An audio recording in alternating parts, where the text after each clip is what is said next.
সম্মানিত ভাই ও বন্ধুরা, আসসালামু আলাইকুম। নূর ভেটেরিনারিতে আপনাদের সবাইকে স্বাগত।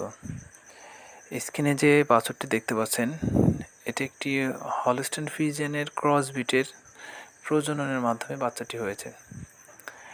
আর যে গাভীটি দেখতে পাচ্ছেন, এই গাভীটি হলস্টেইন ফ্রিজিয়ানের একটি গাভী, যাকে ADL এর কৃত্রিম প্রজননের মাধ্যমে প্রজনন করে এই বাচ্চাটি নেওয়া হয়েছে।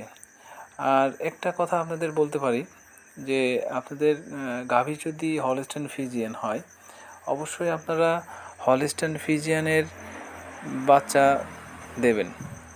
যার কারণ পরবর্তীতে যদি আপনার সেটা থেকে ভালো একটি বকনা বাছুর আসে, অবশ্যই তার দুধের পার্সেন্টেজটা ভালো হবে। যদি আমার ভিডিওগুলো ভালো লাগে, অবশ্যই আমার চ্যানেলটি সাবস্ক্রাইব করবেন এবং পরবর্তীতে এর চেয়ে ভালো ভালো ভিডিও যেন আপনাদের সামনে নিয়ে আসতে পারি, সেটার জন্য দোয়া করবেন।